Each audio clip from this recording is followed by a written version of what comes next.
엘리야가 그곳 굴에 들어가 거기서 머물더니 여호와의 말씀이 그에게 임하여 이르시되 엘리야야 네가 어찌하여 여기 있느냐.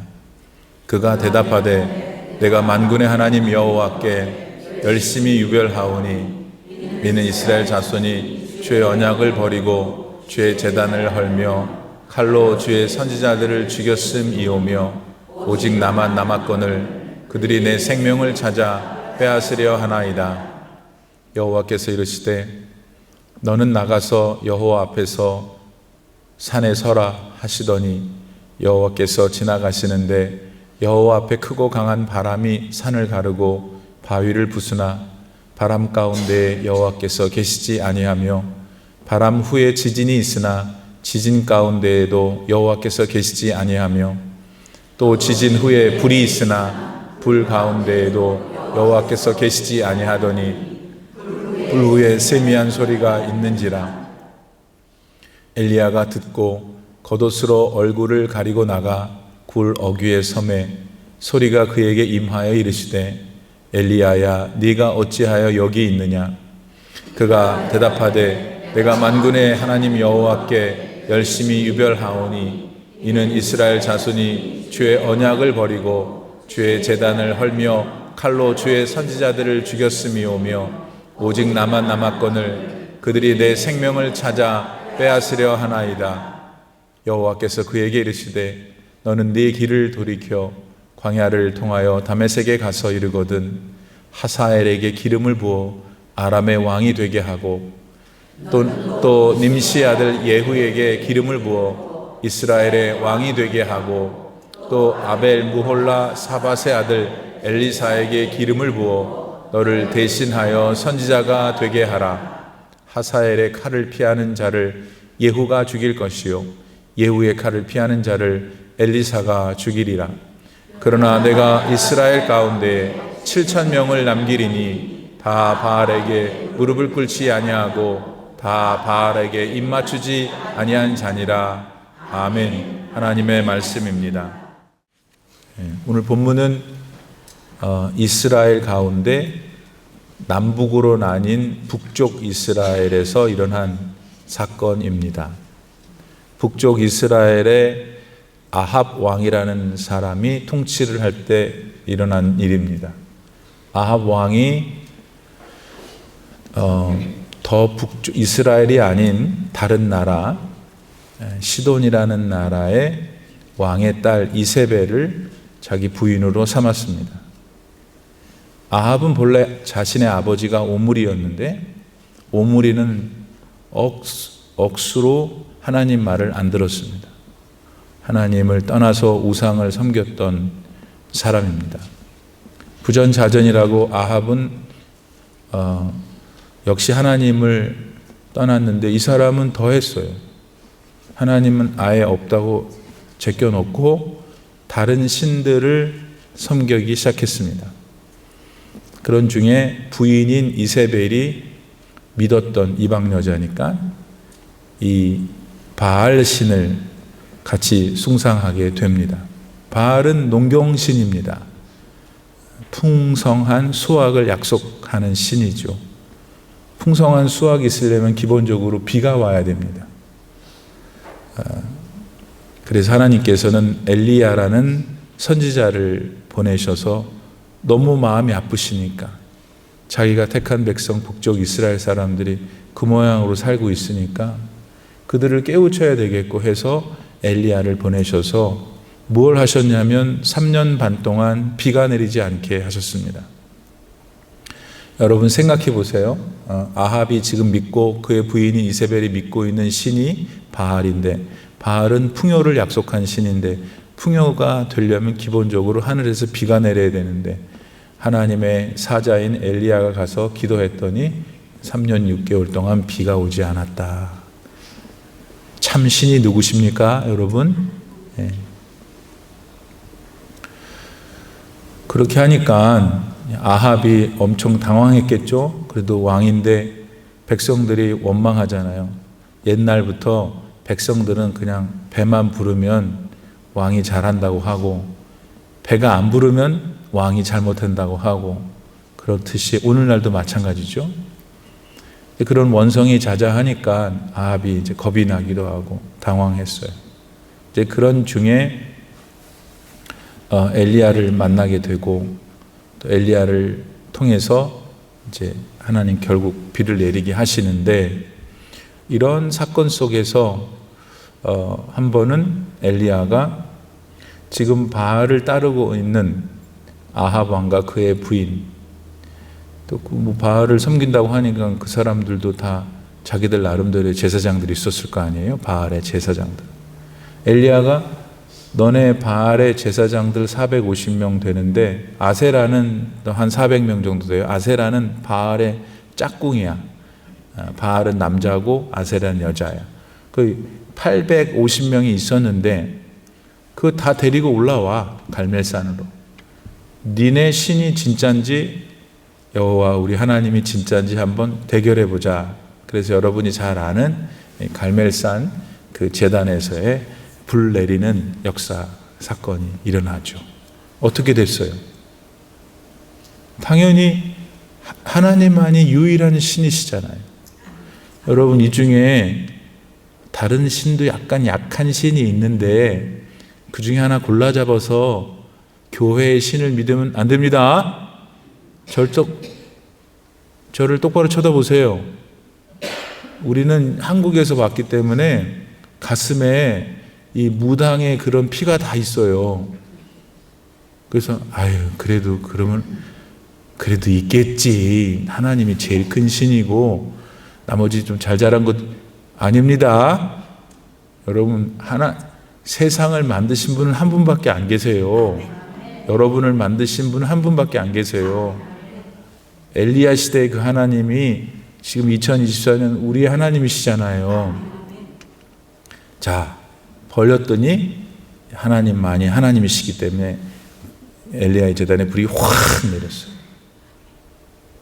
그러니까 그런 일이 있기 전에 구경하고 있었던 북쪽 이스라엘 사람들이 그 산 아래 가득했어요. 그걸 다 목격했잖아요. 그러니까 이 사람들도 그제서의 순간이었지만 진짜 하나님이 하나님이신데, 그래갖고 자기들이 거기 그 상대편에 서가지고 불을 내리려고 했던 450명의 바알 선지자들을 다 죽여요. 그리고 이제 아합은 자기 이스라엘 자기 왕궁으로 가고, 그런 일이 있었어요. 그렇죠? 여러분들 표정은 오늘 너무 처음 듣는 얘기인데요. 목사님 참 잘하십니다. 그래. 아무튼 은혜가 됩니다. 피차간에. 자, 그런 일이 있었어요. 딱 있었는데 그 사건이 있은 다음에 이세벨이 그 모든 상황을 듣게 돼요. 이세벨이 누구라고요? 아합 왕의 부인. 요 여자가 이게 그 문제라고. 우상을 갖고 왔기 때문에. 근데 이 여자가 기가 죽어야 되는데 기가 죽지를 않고 자기 사신을 엘리야한테 그 사건 이후에 보내서 너 내일 이맘때 죽일 거야. 그러니까 뭐라냐면 자기의 끈앞을 보내가지고 위협을 한 거지. 그러면 저나 여러분이면 지금까지 있었던 일로 봐서는 이런 예수가 아니, 그때는 예수님이 없었으니까 이름이 하나님의 이름으로 명한다 이놈아, 이렇게 했어야 되는데 어쩐 일인지 엘리야가 그 얘기를 듣자마자 간이 콩알만해져요. 그러더니 참 몸이 풀리고 다 싫다.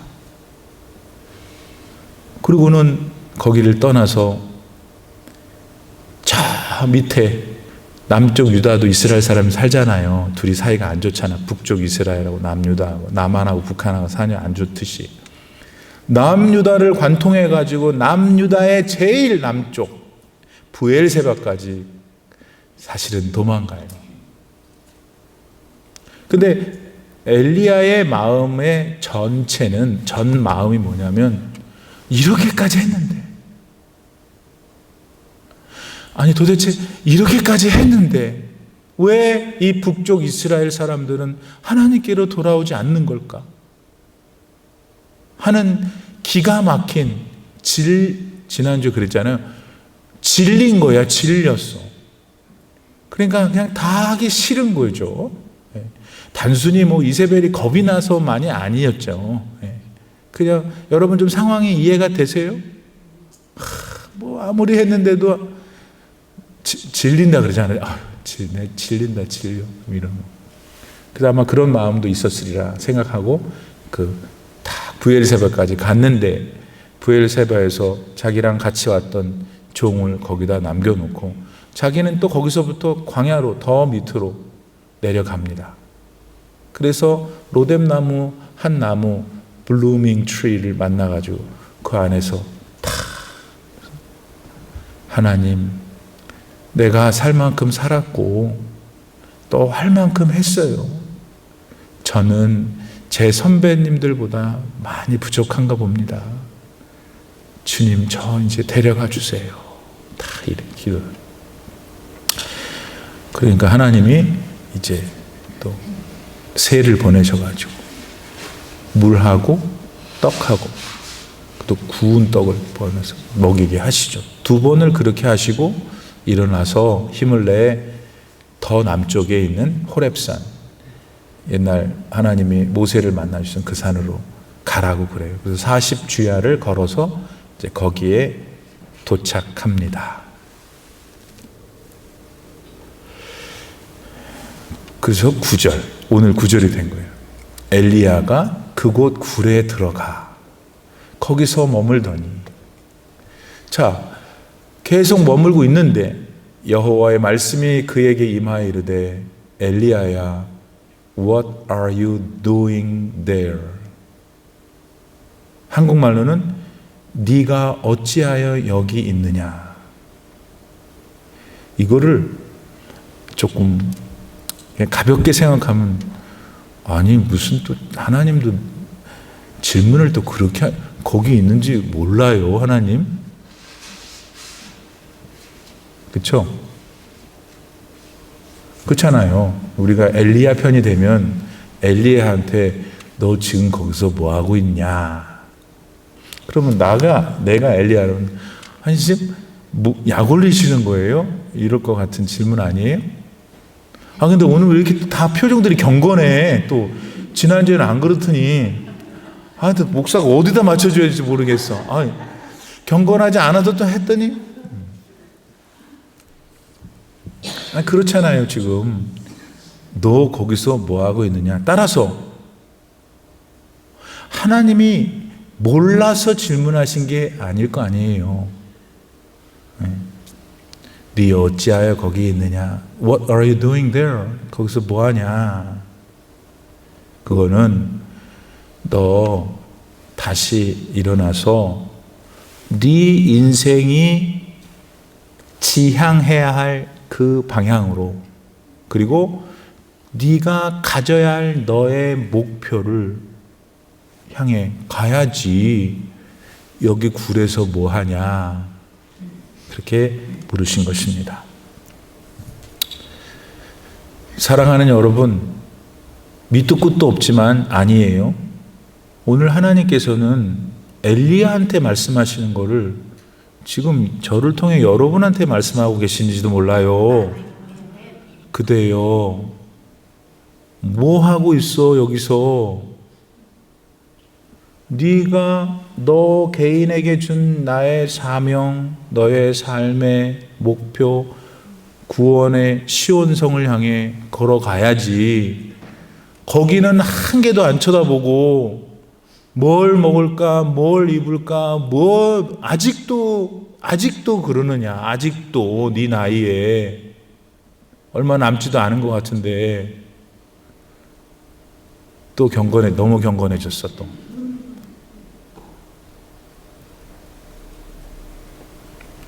그러면 목사님, 맞아요. 뭔지 그게 착 좀 찔렸어요. 그러면 어떻게 해야 되죠? 어떻게 하면 어떻게 해요? 여러분의 방향을 찾아야죠. 여러분의 목표를 다시 리마인드 해야 되잖아요. 그게 뭐냐? 우리 공통적으로 가져야 할 방향, 목표. 첫째, 고린도전서 10장 31절, 먹든지 마시든지 다 하나님의 영광을 위하여 하라. 그게 우리의 목표예요. 우리가 다른 삶의 자리에서 성격도 다르고 가정 환경도 다르고 경제적인 수준도 다 다르다 할지라도 우리가 예수 믿고 구원받은 택한 백성이라면 지금 하나님의 영광을 위해서 살아야 되는 거구나. 내가 하나님의 영광을 위한다는 걸 다르게 말하면 나 때문에 우리 하나님이 칭찬받으시는 삶을 사는 게 하나님 영광 돌리는 삶이다 이거예요. 그러니까 그거를 설명하려면 또 시간이 많이 걸리니까 다 아시죠? 하나님의 영광을 위해서 살아야지. 응? 그걸 딱 잡아야 되고 또 하나 마태복음 6장 33절에서 너희는 먼저 그의 나라와 그의 의를 구하라. 그러니까 우리는 하나님의 나라를 생각해야 되는 거예요. 하나님이 이루신 그 의를 생각해야 되는 거예요. 그것이 큰 방향이고 그것이 큰 목표다. 엘리야는 이 호렙산에서 그 생각을 다시 회복해야 됐고 우리는 이 위대한 도시 올림피아 레이시아에서 그 생각을 회복해서 작은 내 80년짜리 인생이지만 그 인생에게 부여하신 하나님의 뜻을 이제 나 남은 기간 동안 더 전진한다. 그런 여러분 되시기를 바랍니다. 그러니까 우리에게는 병이 있어도 나이가 많이 있어도 허리가 아파도 관절이 좀 기동이 좀 옛날보다 못해도 살 동기가 생긴 거예요. 예? 약을 먹어도 하나님의 영광을 위해서 약을 먹으려는 거지. 정신을 차리고 힘이 나야 교회도 가고 선한 일도 할 테니까. 할렐루야. 자, 그렇게 이제 딱 말씀하시고 10절 그가 대답하되 이제 그렇게 나타나시니까 이 엘리야가 대답하되 내가 만군의 하나님 여호와께 열심히 유별해서 이스라엘 자손이 주의 언약을 버리고 제단을 헐고 칼로 선지자들 죽였는데 저만 남았습니다. 그들이 지금 그런데 내 생명을 빼앗으려고 합니다. 그래서 내가 지금 여기 있습니다. 이거잖아요 지금. 그랬더니 하나님이 우리 생각에 11절에는 그랬냐. 참 네가 고생이 많았구나. 네가 알아. 참 그놈들이 나쁜 놈들이야. 이렇게 좀 위로도 하시고 그렇지만 내가 너에게 잠깐 기다려. 확 힘을 줄 테니까 기다려. 이렇게 위로를 해야 되는 것 같은데 11절 여호와께서 이르시되 너는 나가서 여호와 앞에서 산에 서라 하시더니 그 다음에 이제 자연 현상이 생겨요. 첫 번째 강한 바람이 불어요. 그래서 성경은 강한 바람이 불 때 거기에 여호와께서 계시지 않더니 그 다음에 지진이 났어요. 여러분 강한 바람이 엄청 났기 때문에 강한 바람을 바람이라고 표현했겠죠. 거기 계시지 않았어요. 지진이 났는데도 거기 계시지 않았어요. 그 다음에 불이 확 났던데도 거기 계시지 않았다고 성경이 말한 다음에 그 다음에 불 후에 12절 하반부에 세미한 하나님의 소리가 있는지라. 그러니까 앞에는 막 바람, 지진, 불은 전부 다 우리들이 좋아하고 우리들이 지금도 기다리는 기적들이에요. 엄청난 것들 막 병이 고쳐지고 막 죽은 자가 일어나고 이런 거 지금 원하잖아요. 그죠? 우리 새끼들이 다 잘 되고 하나같이.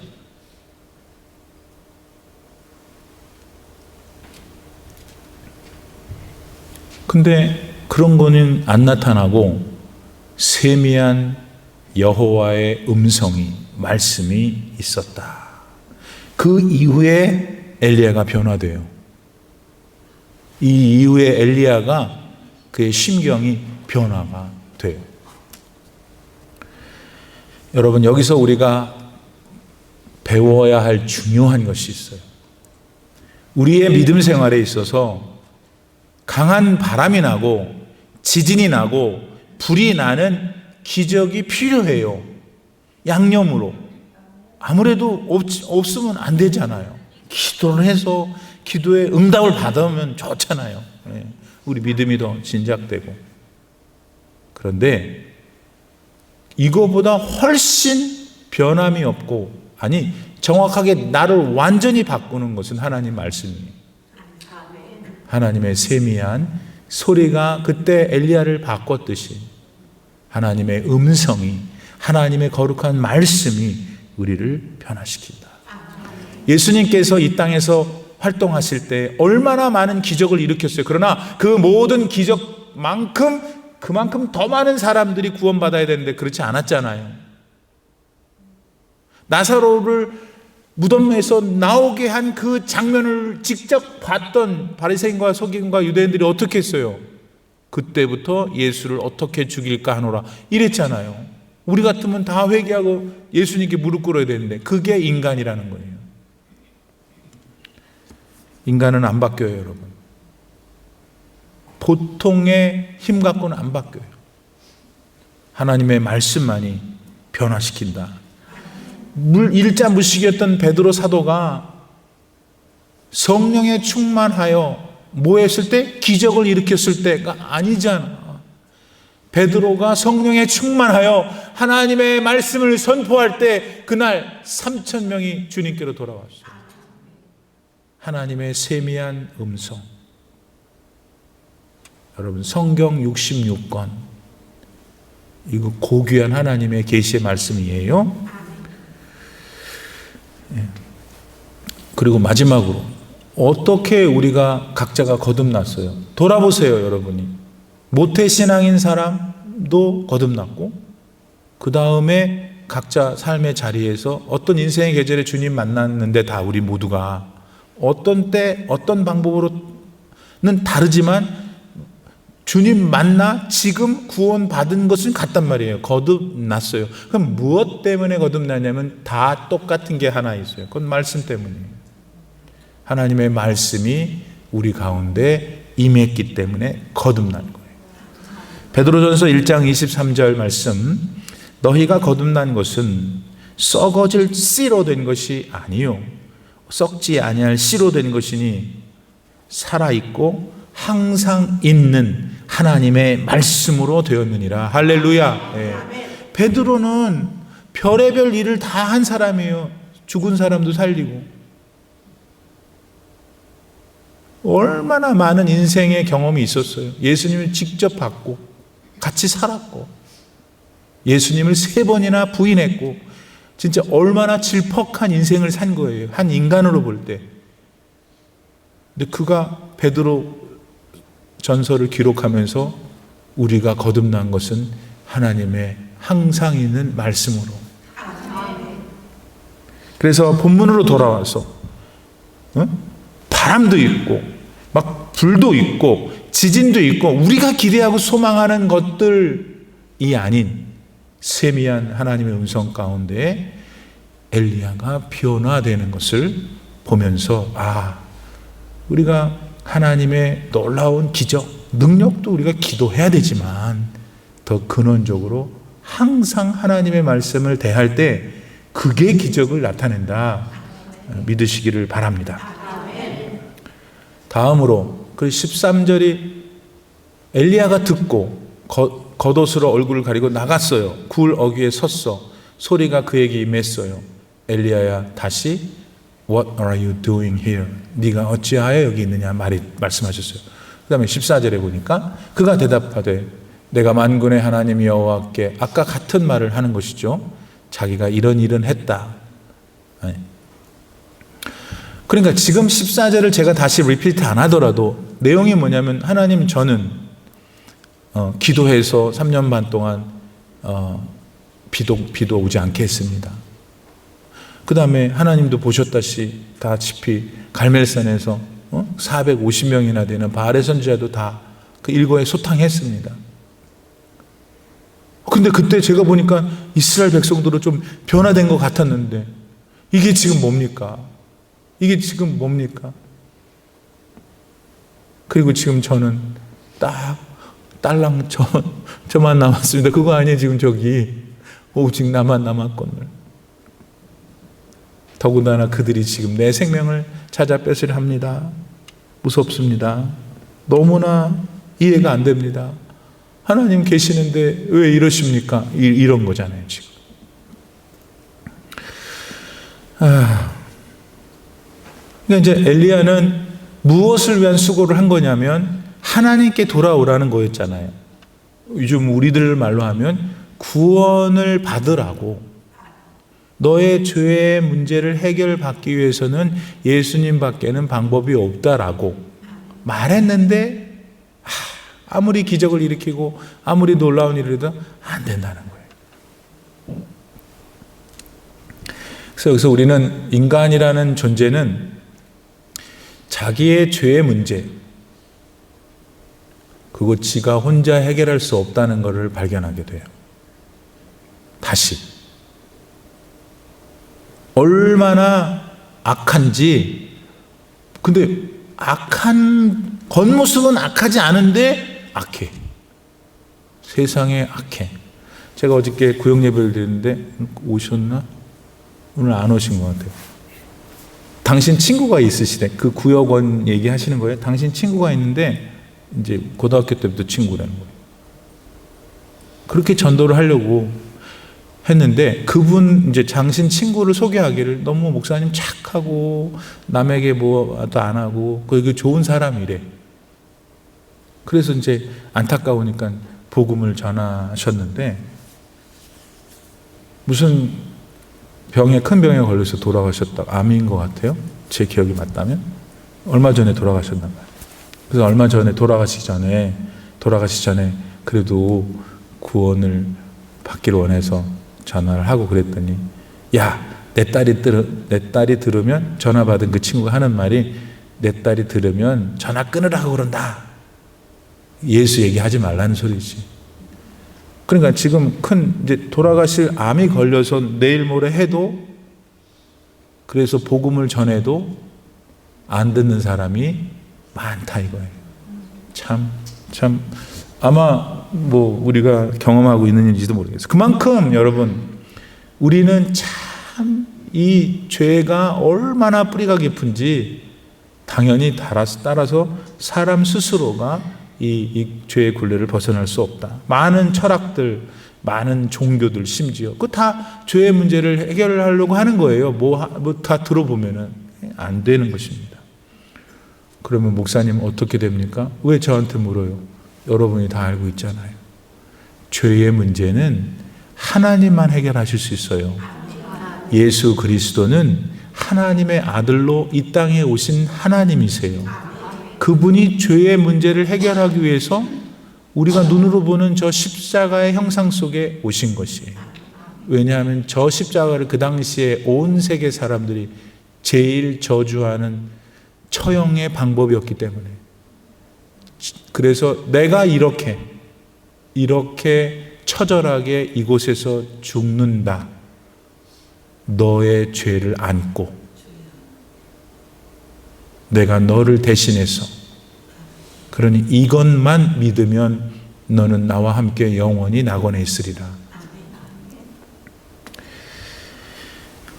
그래서 예수 그리스도 구원의 하나님만이 이 죄의 문제를 해결할 수 있다는 사실을 기억하셔야 돼요. 목사님 저는 그거보다 좀 다른 문제가 다른 문제 해결되면 그 다음엔 어쩔 건데 여러분 죄 사함의 문제는 우리 각 인생의 궁극적인 맨 마지막 문제예요. 우리는 지금 맨 마지막 해결해야 될 문제를 풀고 있는 거예요.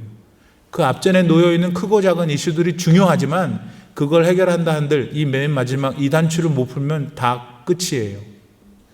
이 단추를 풀 수 있는 인간의 생명과 죽음, 영원한 생명에 대한 유일한 길이 예수님이세요. 주님은 마태복음 9장 6절에서 그러나 인자가 세상에서 죄를 사하는 권능이 있는 줄을 너희로 알게 하려 하노라. 예수님은 내가 네 지금 아들, 딸, 네 건강, 네가 지금 집 살려고 하는 거, 차 살려고 하는 거 그거 얘기를 한 번도 안 하시는 거야. 나는 지금 급한데 그게. 그런데 하나님은 들으셨는지 마셨는지 인자가 세상에서 죄를 사하는 권능이 있는 줄을 너희로 알게 하노라 하시고 중풍병자한테 말씀을 하셨어요. 네 침상을 집으로 들고 가라. 예수님은 우리의 지금 목전의 현실의 문제들을 모르시는 게 아니에요. 아셔요. 근데 그것만 얘기를 하시면 우리는 그것만 목맬 거기 때문에 영생할 수가 없단 말이에요. 영원한 생명을 누리는 복을 누린 후에 그것을 바라보라는 거예요. 요한복음 8장 24절 그러므로 내가 너희에게 말하기를 너희가 너희 죄 가운데서 죽으리라.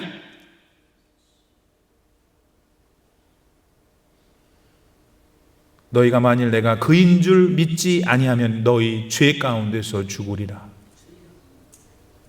여러분, 우리는 죽을 운명이에요.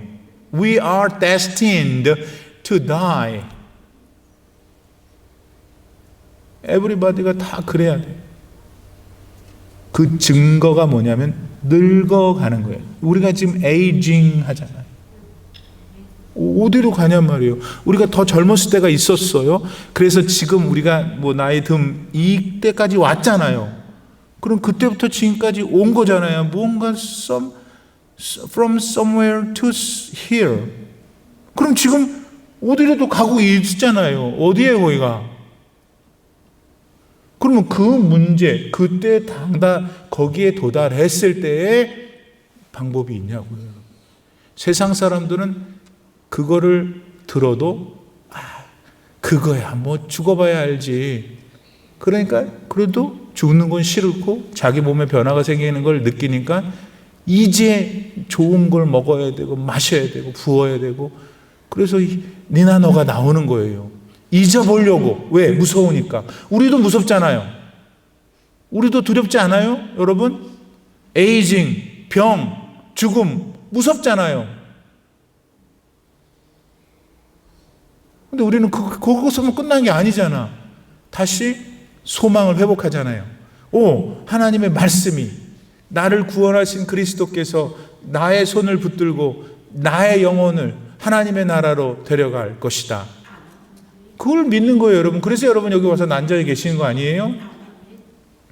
다시 본문으로 돌아와서 엘리야는 내 생명을 찾아 뺏으리라. 그러니까 가만히 듣고 계신 하나님이 넌 혼자가 아니야. 네가 고민하고 괴로워하는 문제를 나도 알고 있어. 근데 내가 아무 방책이 없는 게 아니야. 지금 나는 내가 할 일을 하고 있어. 라는 얘기는 안 하시고 근데 그런 마음이신 거죠. 여호와께서 그에게 이르시되 무슨 설명이 없으셔. 네 길을 돌이켜 광야를 통하여 다메섹으로 가거든 하사엘에게 기름을 부어 아람의 왕이 되게 하고 그 다음 또 님시 아들 예후한테 기름을 부어 이스라엘 왕이 되게 하고 또 아벨 무홀라 사바세 아들 엘리사에게 기름을 부어 너를 대신하여 선지자가 되게 하라. 자, 여기서 우리끼리 얘기인데 이것도 또 이상한 동문서답이신 거예요. 아니 지금 분위기가 엘리야는 지금 거품을 물면서 자기가 믿음으로 이런 일을 했습니다. 그러나 너무 잘 자라고 실패했어요. 근데 가만히 듣고 계시는 하나님이 제가 표현할 때 다 얘기했냐 네 거? 전 혼자 남아서 무서워요. 그래 다 했어? 그러면 너는 이제 가서 아무 얘기를 안 하시고 너는 가서 하사엘한테 기름을 부어라. 그게 무슨 말이냐면 이 북쪽 이스라엘의 더 북쪽에 아람이라는 나라가 있었어요. 아람은 더 큰 나라예요. 북쪽 이스라엘이 너무 싫어하는 나라예요. 맨날 쳐들어와가지고 아니 지금 이러고 있는 누구냐? 엘리야한테 하나님이 하시는 말씀이 그것도 남의 나라에 가가지고 남의 나라 사람을 왕으로 기름을 세우라. 이게 뭐냐? 또 북쪽 이스라엘 자기 나라에 예후라는 사람한테 또 왕 기름을 부으래. 또 어떻게 보면 인간적으로 세 번째 거는 상당히 불쾌한 거죠. 뭐냐면 네 후계자로 엘리사를 기름 부으라. 그러면 저는 마지막에서 아니 내가 여기 멀쩡히 있는데 뭐 이런 생각. 어쨌든 간에 이 세 가지는 전체적인 이 엘리야의 인간적인 입장에서 보면은 지금 뭐 하나님 지금 저보고 뭐 하시라는 겁니까 지금 이런 분위기. 근데 결국 무슨 얘기냐? 하나님은 하사엘이라는 아람의 나라 왕을 통해 나중에 북쪽 이스라엘의 예후가 왕이 되거든요. 예후가 왕이 돼서 뭘 하냐면 지금까지 엘리야가 마음속에 이해가 안 됐던 일을 해요. 즉 아합의 아버지가 오므리라 그랬잖아요. 오므리의 왕과 아합은 물론이고 다 멸절시키는 이 칼 역할을 예후가 해요. 그러니까 결론을 빨리 말하면 하나님 내가 이래저래 해서 나 지금 괴로워요. 그랬냐? 우리 아무튼 오늘부터 이 문제를 어떻게 해결할지 고민해보자. 이게 아니고 하사엘, 예후, 엘리사 얘기를 한 하나님은 이미 가 계신 거죠. 거기에 이미 엘리야가 원하는 그 처방을 하고 계신 거였던 것이죠. 중요한 것은 예후가 왕이 되면서 이세벨이 지금 이제 이 여자가 어떻게 됐는가? 이 여자 어떻게 됐냐면 자기 남편 아합이 상태가 안 좋아지니까 이 여자가 화장을 딱 하고 높은 2층에서 떨어져서 죽어요. 딱 떨어져서 머리가 깨지니까 예언대로 개가 지나서 핥았다. 예후를 통해서 하나님은 엘리야가 궁극적으로 질문했던 그 질문에 답을 주고 계신다. 그런데 이 예후가 말입니다. 이제 그렇게 해서 왕권을 잡았는데 얘가 또 하나님 말을 안 들어. 그러니까 북쪽 아람의 하사엘이 내려와서 예후를 공격해요. 엘리사에게. 근데 실제로 그 두 가지 그 하사엘과 예후를 실제로 기름 부어 안수한 사람은 엘리사예요. 그러니까 엘리야가 그 두 가지를 못하고 엘리사에게 안수를 줘서 자기의 영권을 인계한 이후에 엘리사가 그 두 일을 해요. 어쨌든 뭐 같은 하나님의 사람이니까. 결론, 사랑하는 여러분, 하나님은 만홀히 여김을 받으실 분이 절대 아니에요. 모르시는 분이 아니에요. 안 하시는 거지.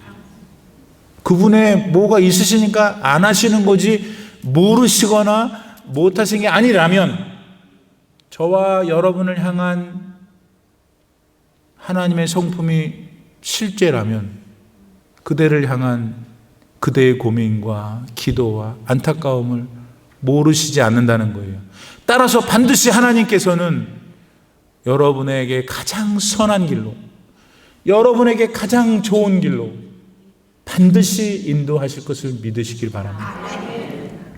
이사야서 14장 24절 만군의 여호와께서 맹세하여 이르시되 내가 생각한 것이 반드시 되며 내가 경영한 것을 반드시 이루리라. 여러분, 하나님은 그분의 길을 가고 계시는 거예요. 그분의 구원의 길을 가고 계시는 거예요.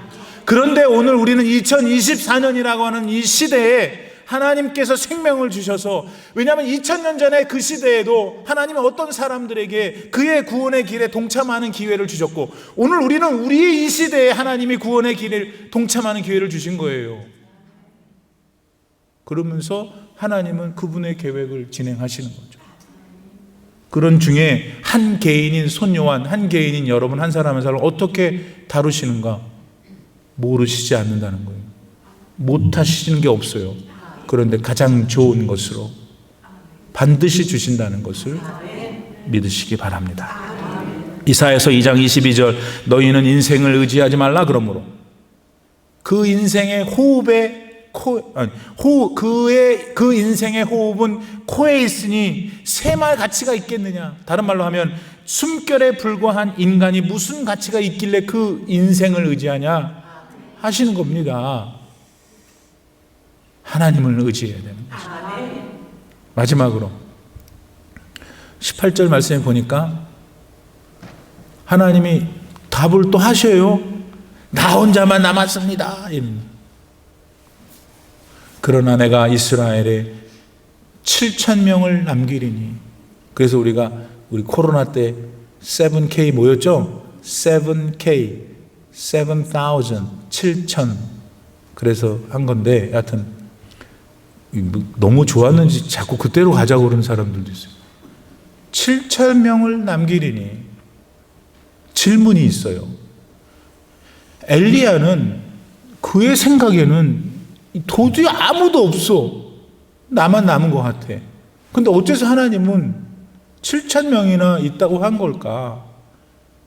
우리의 기억을 더듬어서 그때 아합 왕실의 내무장관이었던 오바댜가 참 신실한 엘리야만큼의 믿음이 있어서 몰래 그때 선지 생도들 50명씩 각각 50명을 두 그룹을 구려 놓고 매일 갖다 먹였잖아요.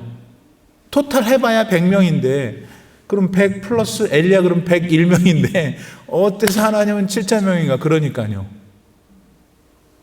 오늘 우리가 정말 똑똑한 사람, 미국의 명문대학, 한국의 명문대학 나온 사람들, 말도 잘하고 무슨 도울인지 뭔지 괴짜 같은 철학가들 유튜브만 들으면 이거 유튜브 들으면 오늘은 그 말이 맞고 저거 들으면 저 말이 맞고 이 온갖 학문과 철학과 종교와 거짓 선동이 난무한 세상 속에서 과연 우리도 생각하는 거야. 내가 예수 믿는 게 이게 맞나? 너무 손해보는 거 아닌가? 명심하셔요. 아무리 난리를 쳐도 하나님은 이 시대에도 7,000명을 상징적인 거죠. 7,000명이 중요한 게 아니라 렘넌트, 남은 자를 항상 두고 계신다는 거예요. 그럼 어떻게 돼요? 아멘 잘하셨고 그 다음에 I must be one of them.